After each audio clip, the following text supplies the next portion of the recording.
First tonight, as the Rays move forward with plans to build a new stadium in downtown St. Pete, 10 Investigates is looking into concerns about what's underground on that site and a nearby location. This is 10 Tampa Bay. I'm Carolina Lead. I'm Josh Sidorowitz in for Dave tonight. For years, we have followed the search for erased and destroyed cemeteries across our Tampa Bay area. And now that anticipation is building for this new project, the team and its development group, they have acknowledged the need to honor graves that are buried under one of the Trop's parking lots. But there are still questions about two adjacent cemeteries believed to be under FDOT's property along I-175. 10 Investigates' Emerald Morrow is in downtown St. Pete.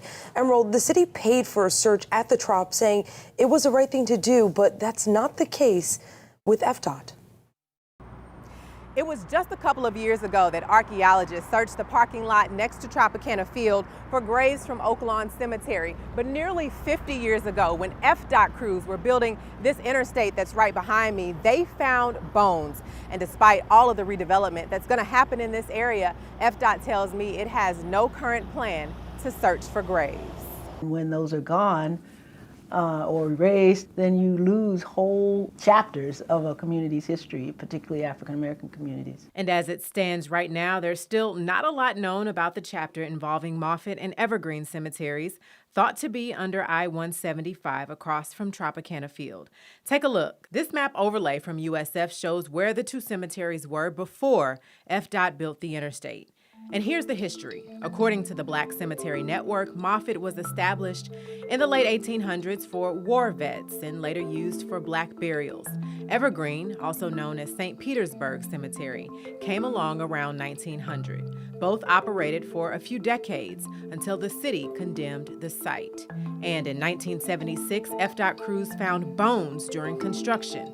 This old newspaper clipping is proof. We need to do something about this and not continue to let this history of whole communities be plowed under.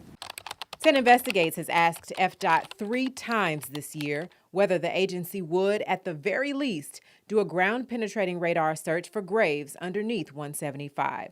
That's what the city did at the Oaklawn Cemetery site across the street when Mayor Rick Kreisman was in office. The Rays Tropicana site redevelopment has been a big priority for the mayor and for the city, and this is an incredibly important part of it to ensure that we do the right thing here. So far, FDOT has not agreed to do a search. A spokesperson sent us a statement saying, quote, "Just to reiterate, FDOT is currently not planning any GPR surveys of the Moffett and Oaklawn cemeteries. Still, those working to restore these sites say they'll keep pushing for action." The illness is upon us to make it right and to speak out for the folk who can no longer necessarily, address this themselves directly. Emerald Morrow, 10 Investigates.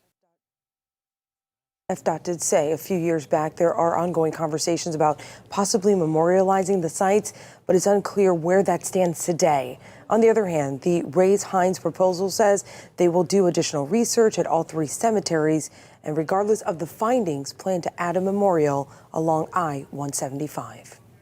In the Tampa Bay area, hundreds of unmarked graves have been found over the last few years. You can see continuing coverage of Emerald's investigations at 10tampabay.com/erased.